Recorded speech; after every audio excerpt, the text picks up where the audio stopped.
putting together a little video to talk about how to get your dog to teach them a back command. So you can initially start to teach them using Cookie, 2 hands in front. Get them to move backwards with just your body pressure, pushing into them. And that can help them move backwards. Another thing you can do is turn their head. If I turn her head this way, her butt goes the opposite way. If I use the food and lure her this way, her butt goes the other way. So to get her to go backwards, I can turn her back and forth as I move into her and put pressure on her. Alright, I'm turning her head back and forth, which is causing her butt to move.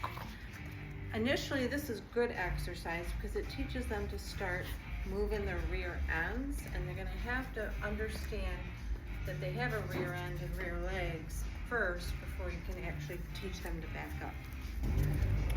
Once you get your dog to understand how to move their backs, you can always, if you don't have this, that's okay, but if you have any kind of barriers you can keep them straight in, that would be another help. So again, I'm going to kind of do the same thing I did in the first video, but I've got actual barriers to keep her to go straight. And once I stop using the food, I can actually put my body pressure into her, and that's going to cause her to move backwards as well. But again, I taught her how to move backwards initially by luring in the first video. I'm not giving a command, I'm just creating the behavior in both of these first 2 videos.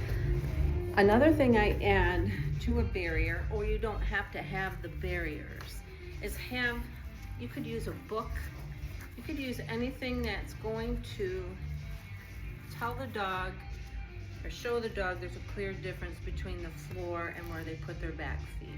In other words, I have this textured mat. I'm going to put it at the end of these barriers.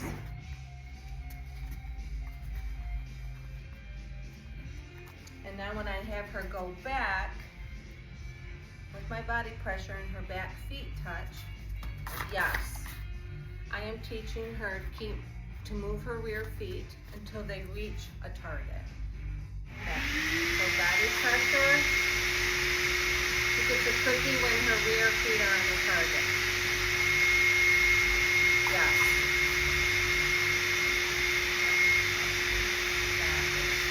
Yes.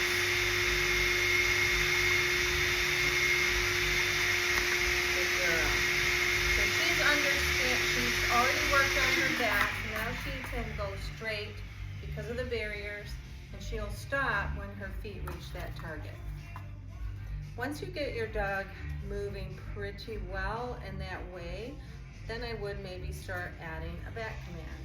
So I'm going to say it first, back, and if I need to, put the pressure into her.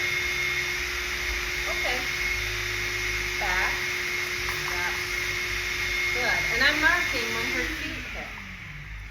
Touch. Back. Yes. If you don't have things that you can make a barrier out of, you can use a wall. I have a sofa here, so we're going to manipulate her as if she doesn't know it. So the same thing we did in front of her, we're going to do with her at the side.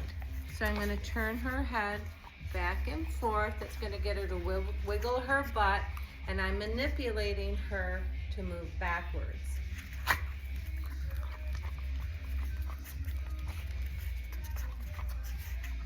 Good.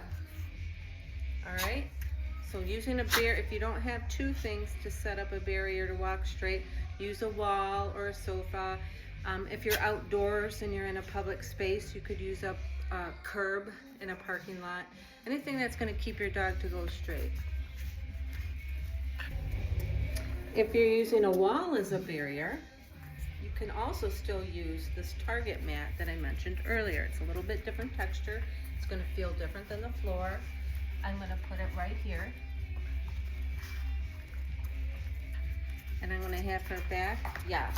So when her feet touch that mat, she gets a yes and a cookie. Back, yes.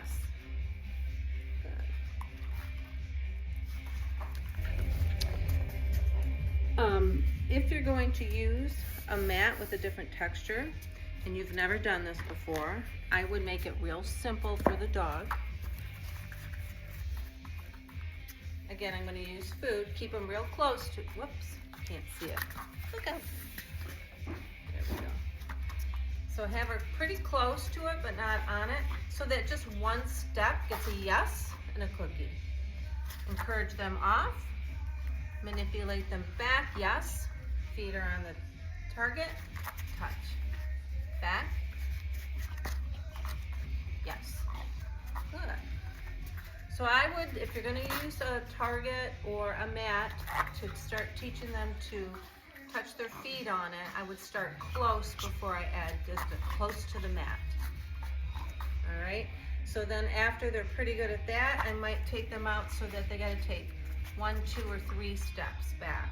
All right. Again, you can use this with the 2 barriers. You can do it against a sofa, whatever works. Just be careful with your manipulation of the dog. And don't rush it or get frustrated, because especially if your dog is older and they've never done this before, it's going to be kind of hard for them to learn how to move those back legs. As I've always said to everyone who's worked with me, I do use prong collars for position only. And this is a good, speaking of the back command, this is a good opportunity to show how I use it for position. But first I do have the dog understand what a prong collar does is it puts pressure on the dog's neck, and if they move, if they give into that pressure, the pressure goes away.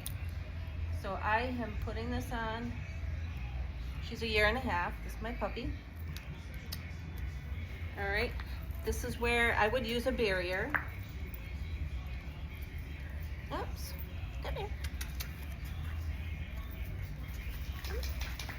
Now you can use a flat collar if you need to. That's fine. If your dog will move on a flat collar, that's fine. Just to shorten the video, I'm just going to do it on a prong collar. But I could do this with her on a flat too. So I've got the leash,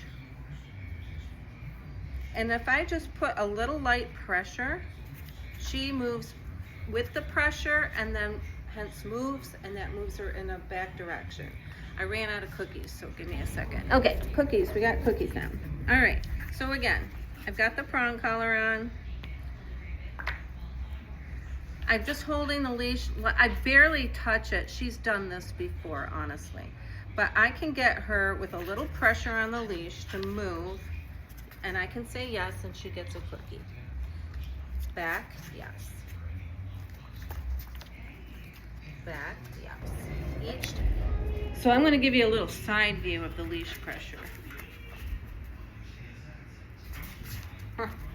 I'm barely touching it.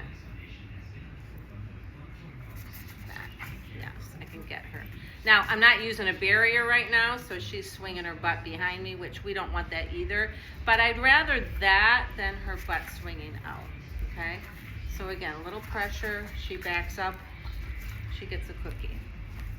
Okay, so another way you can start working on a back command, and as all of you in my rally class know, because you can talk and rally and give whatever commands you want, I like to, wait, I'm going to take her prong collar off because she doesn't really need this.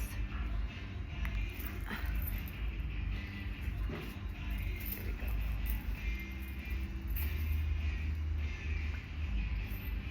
So a back command, I like to use a back command in rally anytime I turn left. And I will say it before I do that. And that helps me with my pivots because it tells my dog we are not going forward. And the dog, if they're moving forward like this, and I want to turn left, they're in front of me and they're going to get in the way. So that's why I like giving a back command on a left, back, because that tells, because I've taught this through all the training I'm showing you, that back means to use your rear legs, and we're no longer going forward. So again, I can't turn left if my dog is still moving forward when I turn, because you're just going to get in the way. So work on your pot work. Those of you with bigger dogs or even smaller dogs, don't be afraid. You can keep it a little tight and just work on pot work. And I'm going to use leash pressure with my right hand as I turn, and it creates pressure on the dog, and the dog gives into the pressure and turns with me. And I'm going to use lots of cookies with this. Good. Good.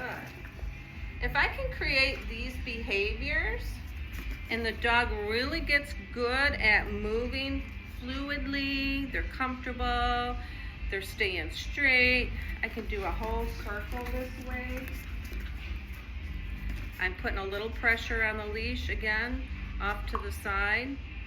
If you're struggling initially, you can put a cookie on the dog's nose to introduce that leash pressure with a cookie and let them just nibble on it. It keeps them attentive. You're still working the rear legs for the dog, even though they're nibbling on a cookie. They don't know they're doing it, but you're creating this behavior that their body is going to remember, all right? So once your dog gets really good at moving the rear, then I would add a back command. So in this instance, I would say back before I move, and then put the leash pressure and turn them. Back, leash pressure, turn them. Back, good. Back, good. This can help with your halt left. Okay, one more thing I want to show you is if you are in rally and you don't have a back command and you end up turning and your dog doesn't turn with you, because on a pivot your dog needs to move with you. If your dog stayed here as you turned and then you got them swing back and come forward, you're going to either get an IP or you're going to lose points. The dog must move with you. I'm not really sure how a judge does it. So let me show you what your goal should not be. And that would be, see, doing this and resetting them up. Okay, let me see if that shows up on the video. Because a lot of times in the ring, a lot of people don't have a dog who knows how to scoot their butt back. So the dog ends up way out of position. They end up in front, and then they reset the dog up like that on a pivot. That's going to lose you points. Better still is, see, is they move here. That was a good example. There you go. They need to move with you. Boost. Yes. See how she puts more work into her rear than her front. Okay, so it was requested of me about how to start teaching the dog to move back on the pivots. So I've added additional information, because when you get to excellent, your dog's going to have to walk backwards 3 steps as well. So all of this information is good for you to work on. If you're working on the walking back between the barriers and stuff, I would shoot for a minimum of 5 to 7 steps backwards. That would be my goal. You only have to do 3 steps in rally, but I don't want the dog to always think I move 3 steps and we go forward. So I really put a lot of work into asking my dog to do at least 5 to 7 steps so they get really good at the backup command. I hope this helps everybody. If you have questions, leave them in the comments, and I'll do my best to answer them.